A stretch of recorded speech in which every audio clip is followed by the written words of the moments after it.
Dans l'épisode d'aujourd'hui, nous parlons d'une belle jeune fille vierge, fille d'un grand roi qui a pourtant été victime d'abus. Qui est cette jeune fille? Que s'est-il passé?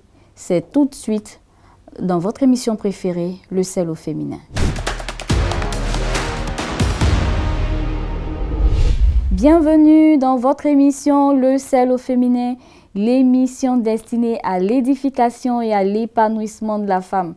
C'est un réel plaisir pour nous de partager encore avec vous aujourd'hui un nouveau thème. Et le titre de notre émission de ce jour est « Victime d'abus ». Victime d'abus, c'est tout de suite en compagnie de nos deux charmantes invitées. Tata Edith, bonjour. Bonjour Nathalie. Et Éléonore Edon, bonjour. Bonjour Nathalie. Bienvenue sur le plateau. Merci. Je sais que vous avez beaucoup à dire. C'est un thème très intéressant. Merci d'être présente sur le plateau. Que Dieu vous bénisse. Alors, Tata Edith et Éléonore, nous parlons de victimes d'abus. C'est une triste réalité qui mine notre société, et ce depuis la nuit des temps. Et Tamar, fille de David, princesse du royaume d'Israël, n'a malheureusement pas échappé à ce fléau. Avant de parler de cette histoire en long et en large, je vous invite à suivre les propos de notre psychologue à ce sujet. L'un des abus auquel notre société est vraiment confrontée est le viol. Et le viol peut se définir comme étant un acte de violence sexuelle qui implique une pénétration sans consentement de la victime. Il peut être exercé donc par la force, par la surprise, par la menace et généralement parfois par une personne d'autorité. Mais ce qu'il faut retenir, c'est que ce n'est pas avec le consentement de la personne. Aujourd'hui, le viol constitue un crime dans la plupart des législations. L'infraction de viol a été remplacée par le crime d'agression sexuelle. Notamment, c'est pour mettre l'accent sur la dimension violente de l'acte et inclure toute forme d'attouchement sexuel non consenti. Et généralement, les victimes des viols connaissent très bien leur agresseur. Je veux dire que le violeur n'est pas quelqu'un qui est généralement inconnu. C'est vrai, il y a des délinquants qui peuvent poser des actes de viol, d'agression sexuelle sur des individus, mais dans la plupart du temps, le viol se commet entre quatre murs, c'est-à-dire au sein de la famille, là où il devrait y avoir normalement la sécurité, le soutien affectif et tout ça. Quand une personne est violée, la personne subit d'abord un traumatisme physique et biologique. Mais en dehors de ces traumatismes physiques et biologiques, il y a bien les traumatismes psychologiques. C'est le plus nombreux. Le traumatisme psychologique, voilà. Le viol, donc, engendre pour ces victimes des conséquences socio-psychologiques très graves et qui peuvent aller jusqu'à de la sidération, c'est-à-dire une perte de mémoire. L'individu ne sait même plus où elle est. Voilà, jusqu'à un début jusqu'à un traumatisme profond. On parle ici des syndromes de stress post-traumatique. Ici, l'individu, quand elle dort ou quand il dort, il a des cauchemars. L'individu a peur quand quelqu'un passe derrière lui, il sursaute, il a peur. Voilà, l'individu est hanté par la culpabilité. Il se reproche d'avoir peut-être occasionné son viol. Et en plus de la culpabilité, l'individu ressent une honte terrible. L'individu a honte. La honte est le seul élément qui empêche vraiment la résilience, c'est-à-dire qui empêche l'individu, la victime, de rebondir.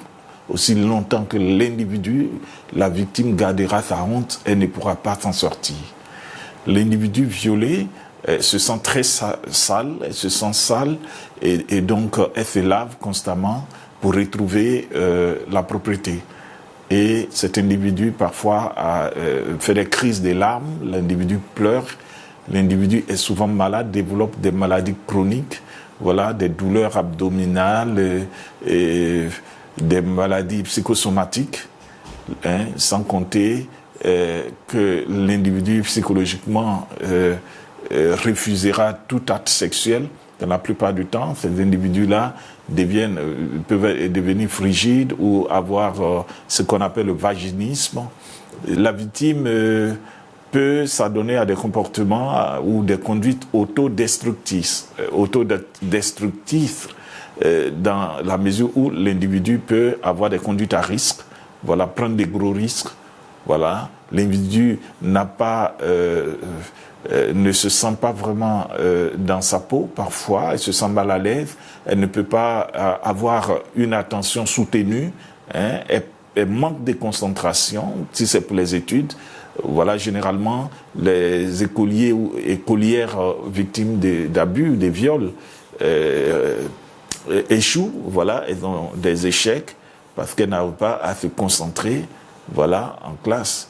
Et c'est vraiment difficile pour ces personnes-là, hein, sans oublier aussi le fait que l'individu peut maintenant se prêter, c'est-à-dire favoriser d'auto-viols.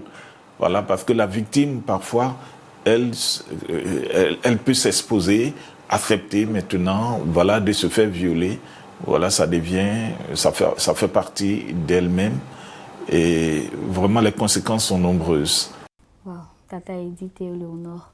Avec les explications de notre psychologue, on comprend davantage que Tamar a dû vivre une situation vraiment difficile. Nous trouvons son histoire dans 2 Samuel, le chapitre 13. On va commencer la lecture. Éléonore, tu vas nous lire les versets 1 à 3. 2 Samuel, chapitre 13. Après cela, voici ce qui arriva. Absalom, fils de David, avait une sœur qui était belle et qui s'appelait Tamar. Et Amnon, fils de David, l'aima. Amnon était tourmenté jusqu'à se rendre malade à cause de Tamar, sa sœur, car elle était vierge et il paraissait difficile à Amnon de faire sur elle la moindre tentative. Verset 3. Amnon avait un ami nommé Jonadab, fils de Chiméa, fils de David, et Jonadab était un homme très habile. D'accord, Tata Edith. Oui. Qui est Amnon?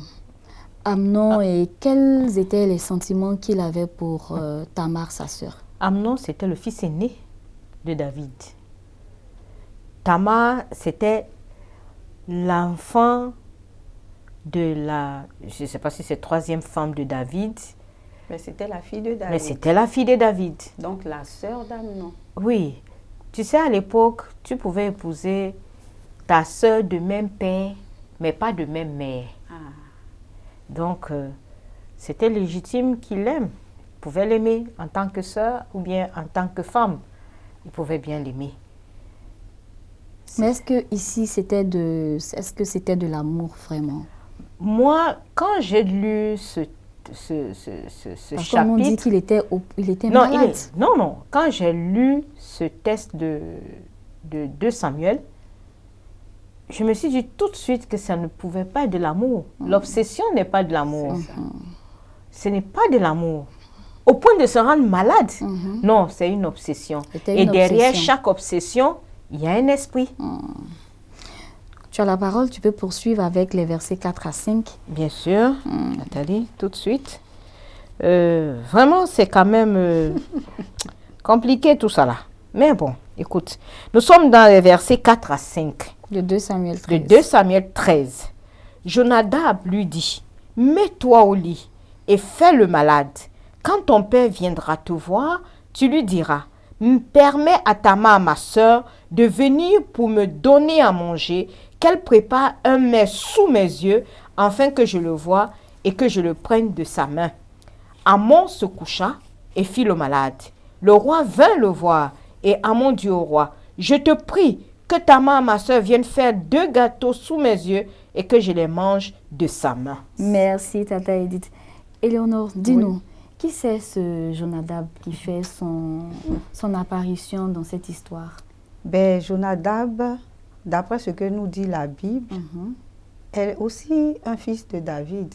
Le Le cousin, ouais, le fils au frère de David. Le frère de David étant Chiméa. Voilà.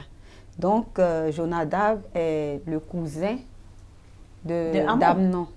Voilà. Cousin d'Amnon, cousin de Tamar. Oui, Nathalie. Alors, donc c'est le cousin de Amnon. Et qu'est-ce qu'il lui conseille à son cousin Amnon? Ben, il lui donne un conseil vraiment que je qualifierais de mauvais conseil. C'est un très mauvais conseil. Il lui demande de faire le rusé, de feindre d'être malade, de se mettre au lit.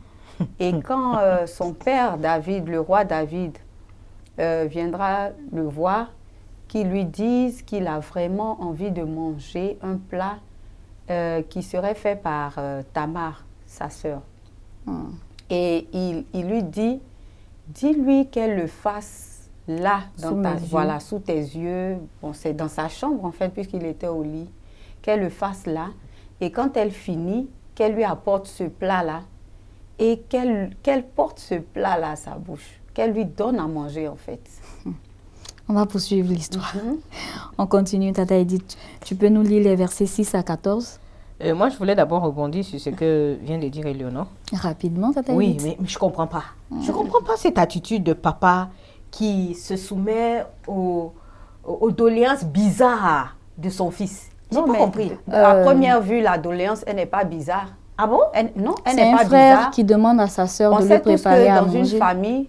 dans une famille où il y a beaucoup d'enfants, on est plus amis 2 à 2. Nous sommes tous frères, hein, mais on s'entend mieux 2 à 2.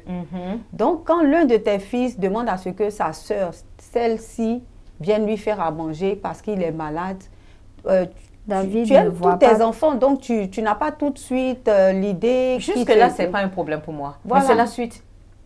Ben, on va lire la suite à partir du verset 6. Le verset 6. Amnon se coucha et fit le malade. Le roi vint le voir et Amnon dit au roi, je te prie que Tamar, ma soeur, vienne faire 2 gâteaux sous mes yeux et que je les mange de sa main. David envoya dire à Tamar dans l'intérieur des appartements, va dans la maison d'Amnon, ton frère, et prépare-lui un mets. Tamar alla dans la maison d'Amnon, son frère, qui était couché. Elle prit la pâte, la pétrit, prépara devant lui des gâteaux et les fit cuire. Prenant ensuite la poêle, elle les versa devant lui. Mais Amnon refusa de manger. Il dit, faites sortir tout le monde, et tout le monde sortit de chez lui. On poursuit? Alors Amnon dit à Tamar, apporte le mets dans la chambre et que je le mange de ta main. Tamar prit les gâteaux qu'elle avait faits et les porta à Amnon, son frère, dans la chambre. Comme elle les lui présenta à manger, il la saisit et lui dit, viens, couche avec moi, ma soeur. Elle lui répondit, non, mon frère, ne me déshonore pas, car on n'agit point ainsi en Israël. Ne commets pas cette infamie. Où irai-je, moi, avec ma honte? Et toi, tu seras comme l'un des infâmes en Israël. Maintenant, je te prie, parle au roi et il ne s'opposera pas à ce que je sois à toi. Verset 14. 14. Mais il ne voulut pas l'écouter. Il lui fit violence, la déshonora et coucha avec elle.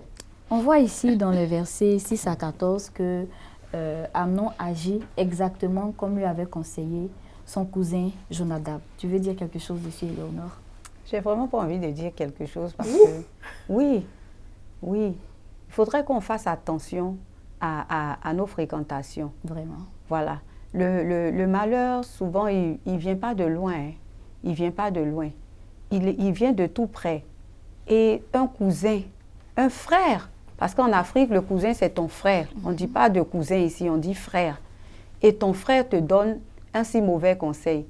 Jonadab devait plutôt dire à Amnon, mais non, qu'est-ce que tu racontes? Ça va te passer, arrête, c'est pas bien. Mais il encourage, et c'est lui-même qui fait le film en fait. C'est lui-même qui fait le film, et puis je sais pas, qui fait la mise en scène et tout et tout. Et ça, vraiment, c'est écœurant. Et la chose est en train de se passer comme il avait planifié. En fait, la Bible dit que Jonadab était un homme habile. Dans le mal alors? Voilà, il a l'habitude de faire ça, de faire de vilaines choses. Et vraiment, je n'ai pas envie de parler de ce Jonadab. Tata Edith, Oui. est-ce que dans la vie courante, on n'a pas des Jonadab autour de nous? La vie est faite des gens comme Amon, Mhm. des naïfs comme Tamar, et puis des cœurs généreux comme David, et puis des insupportables, Des rusés comme Jonadab. comme Jonadab. Donc c'est ça qui fait la vie. C'est ça qui, ce tout-là, c'est ça qui compose les êtres humains dans différentes planètes, c'est-à-dire dans différents pays, dans différentes régions où nous nous trouvons.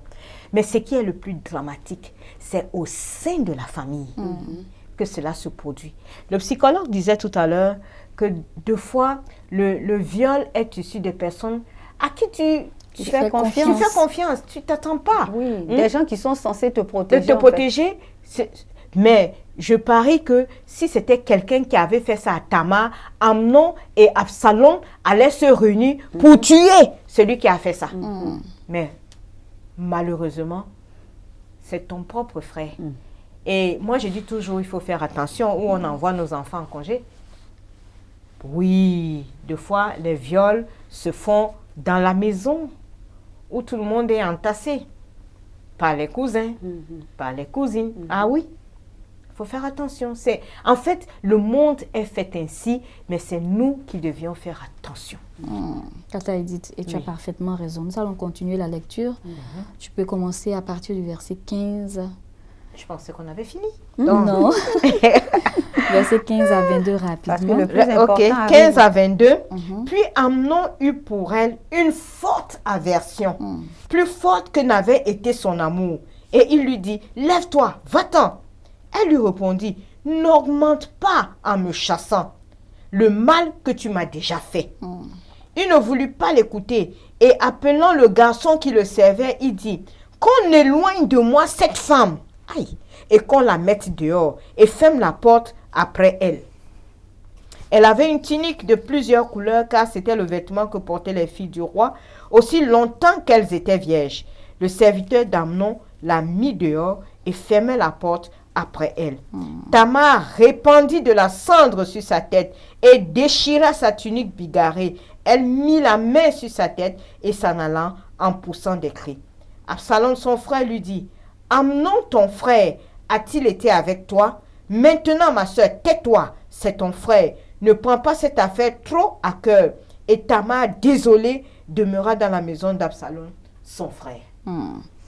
Éléonore, on voit ici Amnon qui augmente la douleur de sa sœur en la chassant après avoir abusé d'elle. Qu'est-ce que ce comportement-là nous révèle sur la personnalité de Amnon?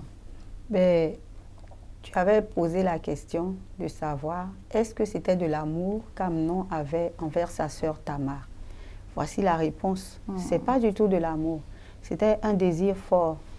C'est ça peut-être que, je ne sais pas comment les jeunes appellent ça. Attirance? Une attirance, une passion. Un coup de foudre? Un coup de foudre, une obsession. On peut appeler ça de plusieurs manières. C'était juste ça. Juste assouvir sa vilaine idée. Parce que moi, j'appelle ça une vilaine idée. Et lui, il appelait ça de l'amour. Ce n'était pas de l'amour. Parce que quand on aime, on ne fait pas de mal. Violer quelqu'un, c'est lui faire du mal. Et en plus, chasser la personne après. Mais je n'arrive même pas encore à chasser. Quand on dit qu'on aime une personne, on ne lui fait pas violence. On ne l'oblige pas à faire ce qu'on veut. On ne va pas contre sa volonté. Et toutes ces choses ont été faites. Malgré qu'elle ait supplié de ne pas le faire. En plus, elle a dit, parle à mon père le roi et il ne refusera pas que je devienne ta femme. Ça veut dire que Amnon avait la possibilité de demander la main de Tamar s'il l'aimait vraiment. Il a refusé tout ça. Donc, Amnon n'a jamais aimé Tamar. Amnon voulait juste faire du mal à Tamar et assouvir peut-être son désir. Et voilà, qu'il la met dehors après cet acte. Il la met dehors comme une malpropre, comme une moins que rien. Et ça fait double violence. En parlant de cette double violence, Tata Edith, tu veux dire quelque chose sur les sentiments que Tamar a dû vivre à ce moment précis? Mais c'est un cauchemar. En allant chez son frère Absalom? Mais c'est un cauchemar. Non seulement tu m'as fait violence, mais tu ne peux pas assumer tes responsabilités.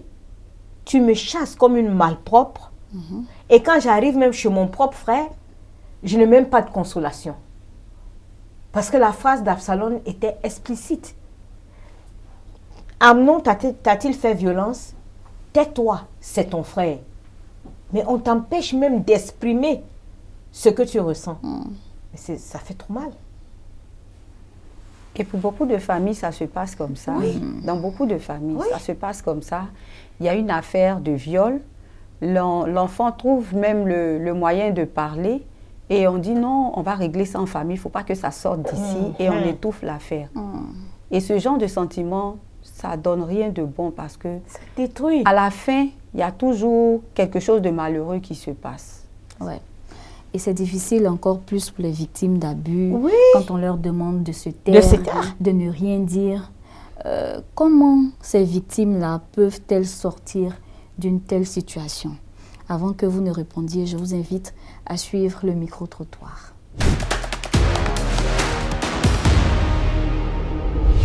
Il faut dire que ces personnes-là sont en grande partie minimisées dans la société.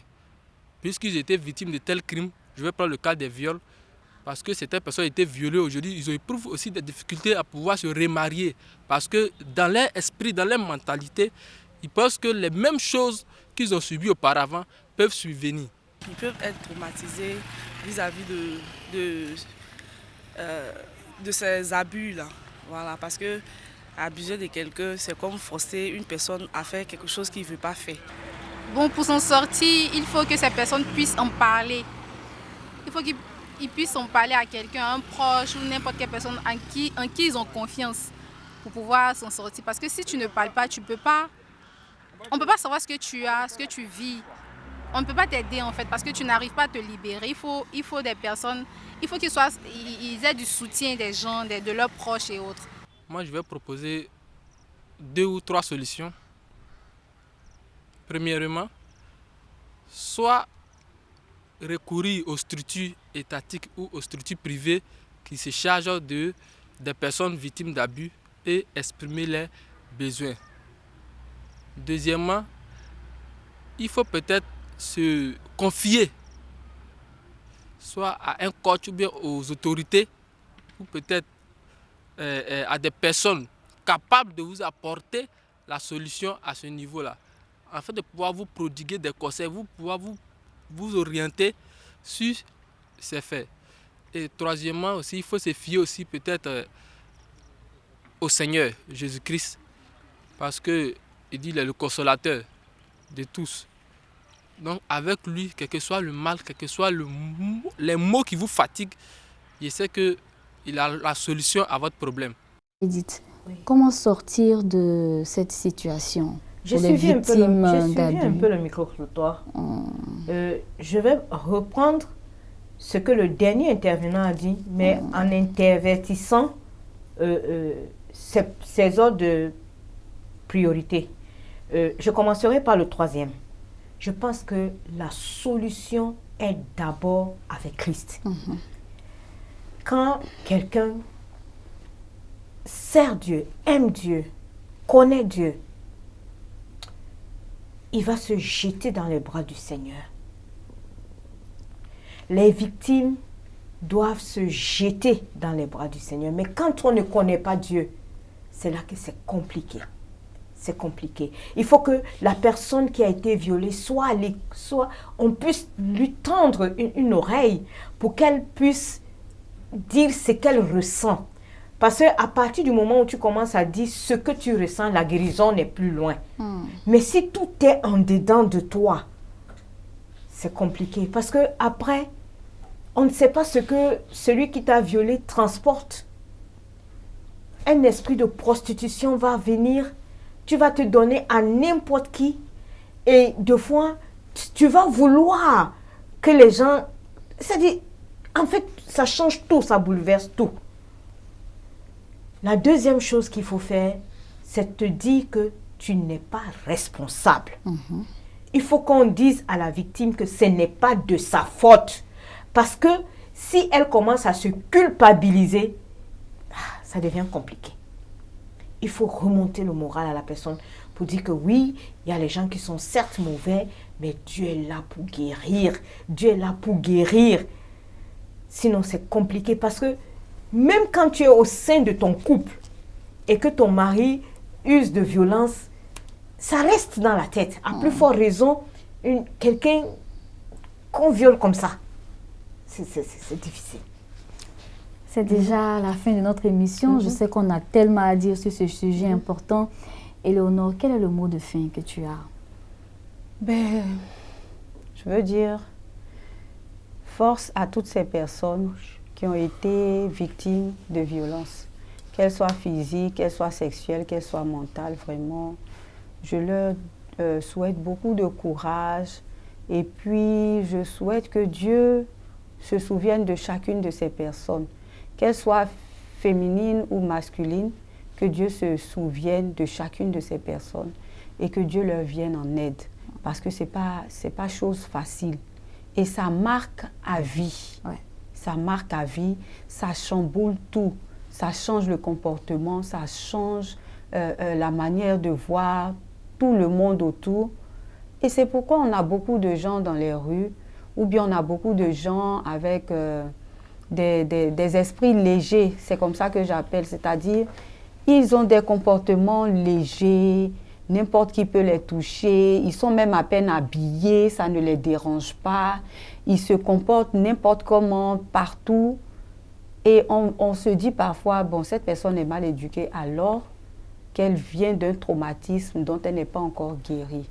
Que Dieu qui voit toutes ces personnes, vraiment leur vienne en aide.